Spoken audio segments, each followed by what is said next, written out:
Hey everybody, Seth here with Living Large and Tiny Living, and I thought that this week we could discuss what kind of outlet you'll need on the outside of your tiny house in order to plug in your tiny house and have it while you're going down the road from place to place and also when you're at a permanent location. So with that, you're going to want a RV style outlet. It's just a 50 amp 220 volt plug-in, and then from there you'll run a 6 or 8 gauge wire into your breaker panel, and then your breaker panel will just divvy it out like normal.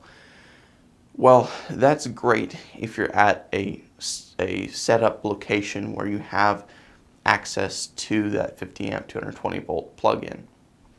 But that's not always the case. When you're going down the road, a lot of times you won't have that option, and so you're stuck either using a generator, where you can take a 30 amp adapter, a generator adapter, and then plug that into your tiny house.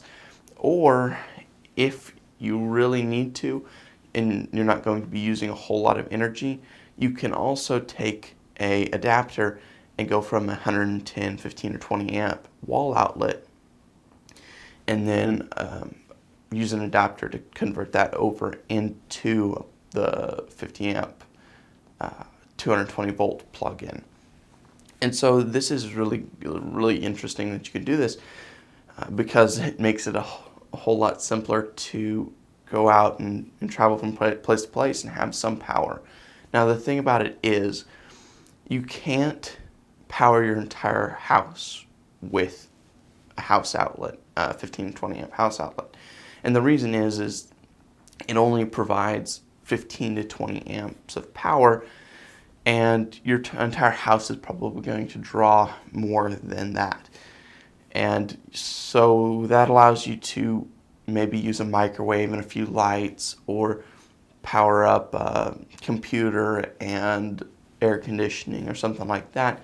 But you can't power a microwave, air conditioning, computer, lights, fans, and everything on a single house outlet.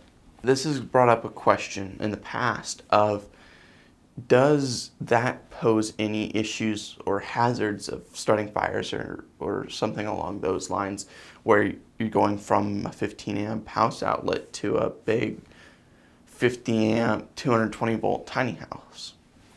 And I understand where that question is coming from, and it's a logical question at that. But luckily, no, it doesn't cause any issues.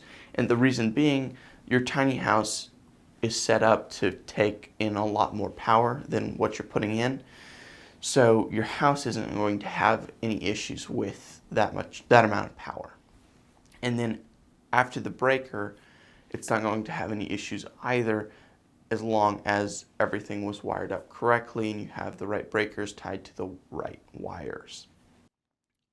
On the house side of things, or the building that you're plugging into, that is going to be all right as well, because you're plugging into an outlet that's, say, 20 amp outlet.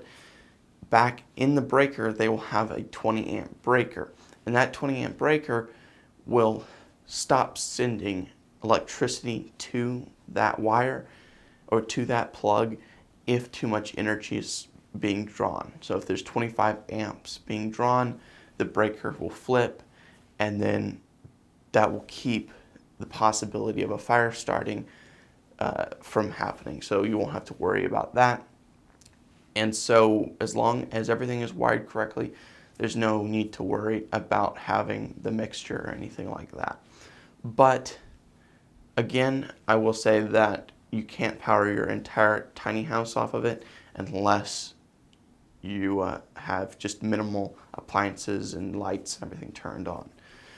But that's about it for this video, so I hope you have a great week, and I will catch you on the next video.